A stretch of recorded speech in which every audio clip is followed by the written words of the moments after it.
محتشم سامعین و حاضرین، الیکشن 2018 ختم ہو گیا، لیکن سیاسی لڑائیاں جھگڑے ختم نہیں ہوئے۔ سیاسی بد اخلاقیاں اب بھی اسی طرح عروج پر ہیں جس طرح الیکشن سے پہلے تھی۔ الیکشن کمپین چلانا ہر کسی کا حق ہے، لیکن ایک مسلمان کو گالی دینا، ایک مسلمان کی تذلیل کرنا، اس کی عیب جوئی کرنا، یہ کسی کو حق حاصل نہیں ہے اسلامی معاشرہ میں۔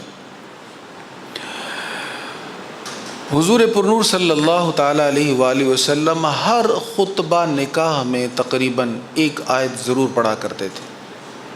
3 آیات ہی تک جو آپ خطبہ نکاح میں پڑھتے تھے، ان میں ایک آیت یہ بھی تھی، یا ایھا الذین آمنوا اتقوا اللہ وقولوا قولا سدیدا، اے ایمان والو اللہ سے ڈرو اور درست بات کہو۔ آج آپ سوشل میڈیا پر دیکھ لیں، سیاسی ورکرز، اب پہلے تو یہ ایک غیر فعال شعبہ تھا، لیکن اب سیاسی پارٹیاں اس پر ٹھیک ٹھاک انویسٹمنٹ کرتی ہیں اور باقاعدہ ورکرز کو پروموٹ کیا جاتا ہے، ان کو سیلریز دی جاتی ہیں اور ان کو مراعات دی جاتی ہیں۔ ہم دیکھتے ہیں کہ سوشل میڈیا پر بالخصوص زبردست بد اخلاقی جو ہے وہ تمام سیاسی پارٹیوں کی طرف سے جاری ہے۔ جو بھی پاکستان کے ساتھ محبت کرنے والا ہے وہ ہماری سر آنکھوں پر ہمارے سر کا تاج ہے، لیکن یاد رکھیں یہ اسلام کی بنیاد پہ حاصل کیا گیا ملک ہے، یہ نظریاتی ملک ہے۔ ایسے ہی نہیں زمین کے خطے کا جھگڑا تھا، اختلاف تھا تو ایک قوم نے وہ خطہ حاصل کر لیا، ایسی بات نہیں ہے۔ یہ خالص اسلام کے نام پہ حاصل کیا گیا۔ ہم اپنے اس سلسلہ میں 2 قومی نظریہ پر بات کر چکے ہیں، تحریک پاکستان پر بات کر چکے ہیں، یقیناً آپ کو وہ یاد ہوگا، لیکن آج نوجوان نسل کو یہ بتانا اور یاد دلانا بہت ضروری ہے کہ ہم نے یہ ملک اسلام کے نام پہ حاصل کیا، اور اس کی بنیادوں میں جن لاکھوں شہیدوں کا خون شامل ہے نا، وہ ایسے ہی زمین کی خاطر نہیں شہید ہوئے تھے، وہ زمین کے ایک خطے اور ٹکڑے کی خاطر شہید نہیں ہوئے تھے، وہ اسلام کی خاطر شہید ہوئے تھے۔ ان کا نظریہ یہ تھا، لے کے رہیں گے پاکستان، اور پاکستان کا مطلب کیا، لا الہ الا اللہ، یہ نعرہ تھا ان کا۔ جب کرپان کی نوک پہ چڑھا کے کسی ماں کے سامنے اس کے بیٹے کو زمین پر پٹخ دیا جاتا تھا نا، اس کے دل پہ کیا گزرتی ہوگی، لیکن اس وقت بھی اس کی زبان پر یہ دھیما سا نعرہ ضرور ہوتا تھا، پاکستان کا مطلب کیا، لا الہ الا اللہ۔ آج ہم اپنے اقتدار کی خاطر، اپنے حکومتوں کی خاطر، اپنے مخالفین کو نیچا دکھانے کے لیے جو بد اخلاقی کا بازار گرم کیے ہوئے ہیں، اس کا اس پاکستان کے ساتھ کیا تعلق بنتا ہے کوئی؟ کیا ہم اس پاکستان کی تعمیر کرنے جا رہے ہیں جس کی بنیاد میں لاکھوں شہیدوں کا خون تھا؟ اللہ اکبر۔ تو یہ چیزیں یاد کرنے کی بڑی ضرورت ہے، اس بارے میں اویئرنیس ہونا چاہیے، ہمیں پتہ ہونا چاہیے، ہمیں اجازت ہے ہم اپنے مخالف کی حدود میں رہ کر مخالفت کریں۔ ہر چیز کی ایک حد ہوتی ہے، حدود میں رہ کر مخالفت کی اجازت ہے، ہم ہر حد کو توڑ دیتے ہیں۔ کون سی گالی نہیں ہے جو آج مخالفین کو نہیں دی جاتی؟ کتا تو ایک بہت چھوٹا سا لفظ ہے، حرامی سے کم لفظ نہیں بولا جاتا۔ یہاں تک کہہ دیا جاتا ہے کہ فلاں پارٹی والے تو سارے ہیں ہی حرامی، حالانکہ تقریباً ہر پارٹی میں ہر طبقہ کے لوگ موجود ہیں، نہایت صالحین بھی ہر پارٹی میں تقریباً موجود ہیں، چاہے ان کی تعداد کتنی ہی کیوں نہ ہو، لیکن بہرحال موجود ہیں۔ لیکن جب سب کو حرامی کہہ دیا تو کیا گناہ نہیں ہوا؟ ہم کمنٹ کرتے ہوئے یہ لکھ دیتے ہیں بڑے آرام سے کہ تمہارے اس کمنٹ سے پتہ چلتا ہے تمہاری ماں ٹھیک نہیں تھی، تمہارا باپ ٹھیک نہیں تھا، تمہاری نسل ٹھیک نہیں ہے، تمہاری تربیت ٹھیک نہیں ہے۔ رسول اللہ صلی اللہ تعالی علیہ وآلہ وسلم صحابہ سے فرما رہے ہیں، صحابہ ایک دور آئے گا لوگ اپنے والدین کو گالیاں دیں گے۔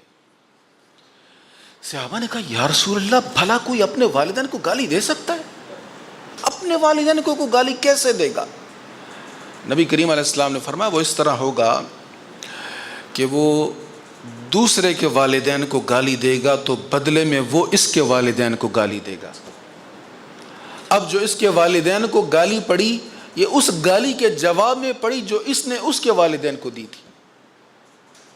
تو ہمارے ہاں ہوتا یہ ہے، مخالف کے متعلق ہمارے ذہن میں اتنی نفرت ہوتی ہے، اتنی نفرت ہوتی ہے کہ ہم اس کو گالی دینے سے بھی اجتناب نہیں کرتے، اور جب ادھر سے گالی آتی تو ہم اس سے بھی بڑی گالی دیتے، اور نتیجہ پھر ایک نفرتوں کے لامحدود بحر بے کراں کی طرف چلا جاتا ہے، جس میں ہم ٹبکیاں کھا رہے ہیں اور زبوں حالی کا شکار ہیں ہم لوگ۔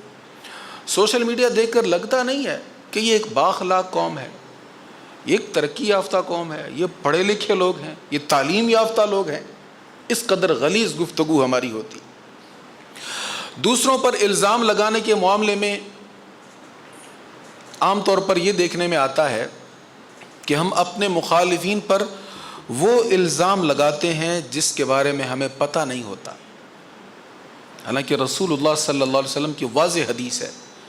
حضور صلی اللہ علیہ وسلم نے فرمایا کسی شخص کے جھوٹا ہونے کے لیے یہ کافی ہے کہ وہ کسی بات کو سن کر بغیر تصدیق کیے آگے پہنچا دے۔ آج ہمارے سوشل میڈیا پر بہت سارے سکینڈلز ایسے چل رہے ہیں جن کا کوئی سر پیر نہیں ہے، کوئی بنیاد نہیں ہے جن کی، لیکن آگے سے آگے چلے جا رہے ہیں۔ قرآن کریم میں اللہ تعالیٰ ارشاد فرماتا ہے یا ایھا الذین آمنوا ان جاءکم فاسق بنبأ فتبینوا ان تصیبوا قوما بجہالۃ فتصبحوا علی ما فعلتم نادمین۔ اے ایمان والو، اگر تمہارے پاس فاسق کوئی خبر لائے تو اس کی خوب تحقیق کیا کرو، کہیں تم ناواقفیت سے کچھ لوگوں کو تکلیف پہنچا دو پھر اپنے کیے پر پشیمان ہو۔ اس آیہ کریمہ کو سامنے رکھیں، کیا ہم تک جو خبریں پہنچ رہی ہیں وہ صالحین لوگ پہنچا رہے ہیں؟ ہمیں کچھ خبر نہیں ہوتی، لیکن ہمارے مخالف کے بارے میں ایک سخت کمنٹ آیا ہے، ایک پوسٹ آئی ہے، ہمیں اتنی اچھی لگتی ہے، ہم کہتے ہیں جتنے بھی فرینڈز ہیں سب کو فارورڈ کر دی جائے، واٹس ایپ پر جتنے بھی ہمارے دوست ہیں ان سب کو پہنچا دی جائے، سٹیٹس لگا دیا جائے، اگر کوئی نہ بھی دیکھے تو سٹیٹس کم از کم وہ دیکھ لے۔ یہ ہمارا رویہ بن گیا ہے، اور جب تحقیق کی جاتی ہے تو وہ درست نہیں ہوتی۔ دوسروں کا مذاق اڑانا ہمارا معمول بن گیا، الٹے الٹے نام، کوئی یوتھیا کہہ رہا ہے، کوئی پٹواری کہہ رہا ہے، کوئی کچھ کہہ رہا ہے، ایک دوسرے کے نام رکھے ہم نے، ان کی تذلیل کے لیے، توہین کے لیے ایک دوسرے کے نام رکھے ہوئے ہیں، اور پھر مذاق اڑایا جاتا ہے۔ اللہ تعالیٰ ارشاد فرماتا ہے یا ایھا الذین آمنوا لا یسخر قوم من قوم، اے ایمان والو، مردوں کا کوئی گروہ دوسرے گروہ کا مذاق نہ اڑائے، ہو سکتا ہے کہ وہ ان مذاق اڑانے والوں سے بہتر ہوں، اور نہ عورتیں دوسری عورتوں کا مذاق اڑائیں، ہو سکتا ہے کہ وہ ان سے بہتر ہوں، اور تم ایک دوسرے کو طعنہ نہ دیا کرو، نہ ایک دوسرے کو برے القاب سے بلاؤ، ایمان کے بعد فاسق کہلانا کتنا برا نام ہے، اور جو لوگ توبہ نہ کریں تو وہی ظالم ہیں۔ اے ایمان والو، بہت سے گمانوں سے بچو، بے شک بعض گمان گناہ ہیں، اجتنبوا کثیرا من الظن، یہ بہت گمانوں سے بچو، اکثر گمان گناہ ہے۔ ایک حدیث میں نبی پاک علیہ السلام نے فرمایا اکثر تمہاری جو بدگمانی ہوتی ہے اگر تم اس کی تحقیق کرو تو وہ جھوٹ ہوتا ہے، یہ صحیح بخاری کی حدیث ہے۔ اکثر تمہاری بدگمانی اگر تم اس کی تحقیق کر لو تو وہ جھوٹ ہوتی ہے۔ میں اپنے ان نوجوان ساتھیوں سے کہوں گا، ان بھائیوں سے کہوں گا جو اپنے گمان کی بنیاد پر الزامات لگاتے رہتے ہیں، صرف زیادہ دور نہ جائیں، 2 ماہ پہلے کی اپنی پوسٹ دیکھ لیں، اپنی ٹویٹس دیکھ لیں، اپنے کمنٹس دیکھ لیں، اور سوچیں کہ اپنے مخالف کی ایک برائی دیکھ کر آپ نے جو دیگر 100 بدگمانیاں اس کے بارے میں قائم کی تھی، اور تم نے کہا تھا کہ یہ بھی ہوگا، پھر یہ بھی ہوگا، پھر ایسا بھی ہوگا، پھر ایسا بھی ہوگا، ان میں سے دیکھیں آپ کو 99% بدگمانیاں جھوٹ پر مبنی نظر آئیں گی۔ جو آپ نے گمان کیا تھا، اپنا اندازہ لگایا تھا کہ یہ ایسے ہی ہوگا، کیونکہ ہمارا ایک مائنڈ بن گیا ہوتا ہے، ہمارا ایک ذہن بن گیا ہوتا ہے اپنے مخالف کے بارے میں یہ غلط ہی ہے، تو پھر ہمارا ذہن اسی طرف جاتا ہے۔ اس لیے فرمایا یا ایھا الذین آمنوا اجتنبوا کثیرا من الظن، اے ایمان والو بہت سے گمانوں سے بچو، بے شک بعض گمان گناہ ہیں، اور نہ تم کسی کے متعلق تجسس کرو۔ دیکھیں جو جاسوسی کے محکمے ہیں نا، ان کا تو کام ہے، انہوں نے تو جاسوسی کرنی ہے اپنے مخالفین کو، دشمنوں کو دیکھنے کے لیے، یعنی ملک کے دشمنوں کو دیکھنے کے لیے کہ ہمارے مخالفین ہمارے بارے میں کیا کر رہے ہیں۔ لیکن ہمیں حق نہیں ہے ہم ایک دوسرے کی ٹو میں لگے رہیں۔ ہمارے ہاں تو حالت یہاں تک پہنچ گئی کہ دوسروں کی بہنوں، بیویوں، بیٹیوں، نواسیوں تک کو نہیں ہم نے بخشا۔ کیا اس سے زیادہ ذلت آمیز رویہ ہوگا ہمارا؟ ہم نے نہ کسی کی بیوی کو چھوڑا الزام لگانے کے معاملے میں، نہ کسی کی بیٹی کو چھوڑا، نہ ہم نے نواسیوں کو چھوڑا، نہ ہم نے ماؤں کو چھوڑا۔ ایسے ایسے الزامات لگائے، سر شرم سے جھک جاتا ہے یہ مسلمان ہے جو مسلمانوں پر الزامات لگا رہے ہیں۔ اور بنیاد کیا ہے؟ ایک پوسٹ، یہی تحقیق ہے، یہی مبلغ علم ہے ہمارا۔ اللہ اکبر۔ فرمایا ولا تجسسوا، اور کسی کے متعلق تجسس نہ کرو، ولا یغتب بعضکم بعضا، اور نہ ایک دوسرے کی غیبت کرو۔ کیا تم میں سے کوئی شخص یہ پسند کرتا ہے کہ وہ اپنے مردہ بھائی کا گوشت کھائے؟ سو تم اس کو ناپسند کرو گے، اور اللہ سے ڈرتے رہو، بے شک اللہ بہت توبہ قبول کرنے والا، بے حد رحم فرمانے والا ہے۔ مخالفت کا معاملہ ہمارا یہاں تک ہے، ہم کوئی پرواہ نہیں کر رہے، حالانکہ ہمارا دین ہے کیا؟ حضور اسلام نے فرمایا الدین النصیحہ، دین نصیحت ہے، خیر خواہی ہے، بھلائی ہے۔ یا رسول اللہ کس کے ساتھ بھلائی ہے؟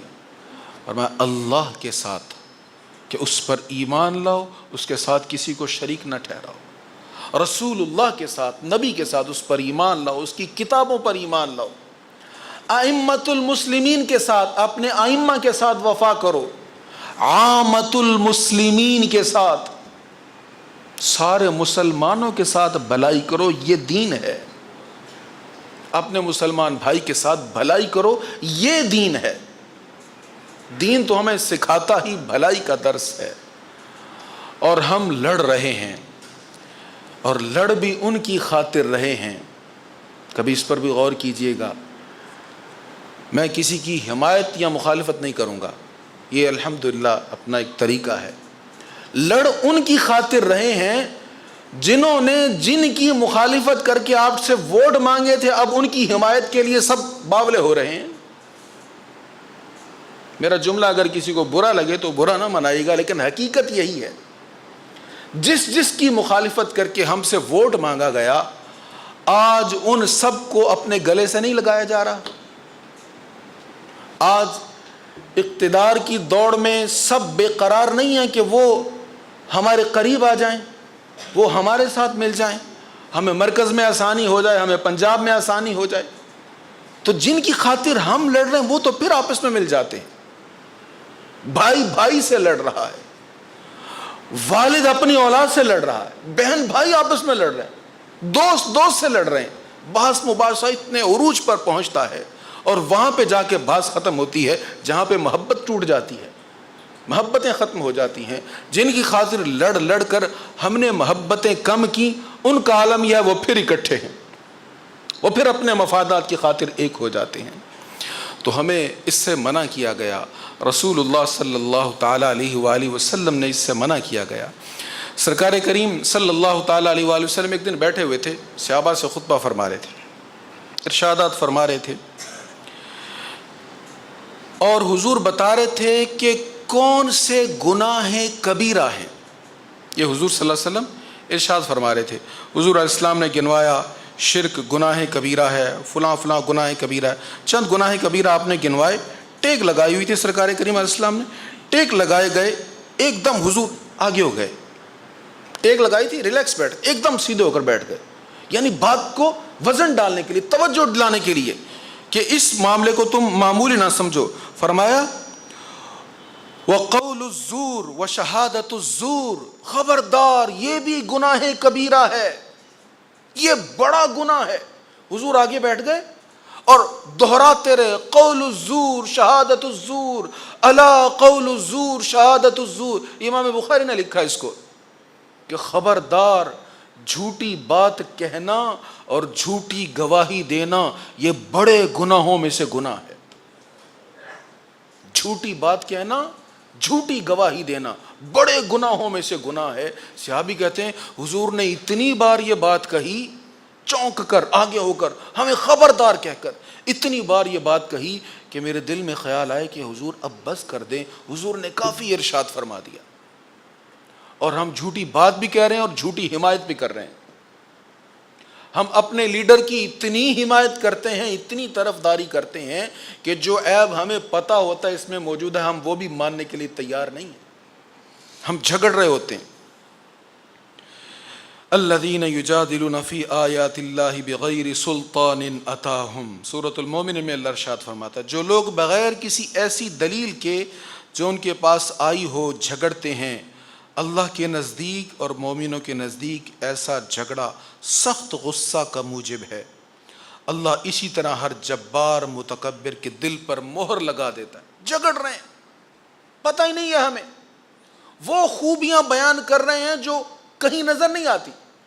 کسی کو ہم نے فاروق اعظم سے تشبیہ دے دی، کسی کو ہم نے صلاح الدین ایوبی بنا دیا، کسی کو ہم نے امیر المومنین بنا دیا۔ اس قدر مبالغہ اور عیب سننے کے لیے تیار نہیں ہے۔ جب ہم کسی شخص کا عیب سننے کے لیے تیار نہیں ہیں اور ہر عیب سے اس کو مبرہ سمجھتے ہیں اور ثابت کرتے ہیں تو سوچئے ہم نے اس کو کس مقام پہ بٹھا دیا۔ حضرت سیدنا امام مالک رضی اللہ تعالی عنہ اس عنوان پر بات کر رہے تھے کہ جب کسی کی بات آپ کے سامنے آئے اور اس میں آپ کو لگے کہ یہ بات شاید ٹھیک نہیں ہے تو آپ کو کیسے اختیار ہے کہ آپ نے اس بات کو قبول کرنا ہے یا رد کرنا ہے۔ اس عنوان پر گفتگو کرتے ہوئے ایک جملہ انہوں نے فرمایا، آپ نے فرمایا کسی کی بھی بات کو تم رد کر سکتے ہو سوائے مکین گنبد خضرا کے۔ حضور کی بات سامنے آ جانا تو کہو بس میرے مصطفیٰ نے جو کہا سچ کہا۔ حضور میں کوئی عیب نکالے اپنی جان قربان کر کے بھی اس کو نہ چھوڑو کہ میرے مصطفیٰ میں عیب نکالا تم نے، حضور کی ذات پر تم نے عیب نکالا، گوارا نہیں ہے، برداشت نہیں ہے۔ بلکہ یہاں تک کہہ دیا کہ اگر حضور علیہ السلام کی توہین کرنے کے بعد بھی حضور کی توہین کرنے والا بچ جائے پھر مسلمانوں کو تو مر جانا چاہیے۔ یہ مقام رسول اللہ کا ہے کہ ہم کوئی عیب برداشت نہیں کریں گے، ہم ہر بات کی تائید کریں گے۔ یہ کسی لیڈر، سیاسی لیڈر کا یہ مقام نہیں ہے کہ ہم اس کو اس مقام پر، اس عہدے پر رکھیں۔ اللہ تعالی ہمیں حق نصیب فرمائے اور ہمیں اخلاق کے دائرے میں رہنے کی توفیق نصیب فرمائے۔ حضور صلی اللہ علیہ وسلم نے فرمایا یاد رکھو تم میں سب سے اچھا وہ ہے جس کے اخلاق سب سے اچھے ہیں، جس کا اخلاق اچھا ہے سب سے اچھا وہ ہے۔ سرکار کریم علیہ الصلاۃ والتسلیم، ام المؤمنین کی حدیث یہ بارہا آپ نے سنی، حضور نے کبھی اپنی ذات کا کسی سے بدلہ نہیں لیا تھا، اس قدر حضور درگزر فرماتے تھے۔ اور ہمارا عالم کیا ہے، اللہ اکبر۔ نبی رحمت صلی اللہ علیہ وسلم نے فرمایا قیامت کے دن جب عملوں کو تولا جائے گا تو سب سے وزنی شے حسن اخلاق ہوگا، اور حسن اخلاق کے حامل کے ساتھ اللہ محبت کرتا ہے اور بد اخلاق کے ساتھ اللہ نفرت فرماتا ہے۔ یہ بھی حدیث ہے، وَهُوَ أَلَدُّ الْخِصَامِ، سخت جھگڑالو کے ساتھ اللہ تعالیٰ نفرت فرماتا ہے۔ یہ ساری چیزیں ہماری تربیت کے لیے ہیں۔ اللہ ہمیں عمل کی توفیق نصیب فرمائے۔ وَمَا عَلَيَّ إِلَّا الْبَلَاغُ۔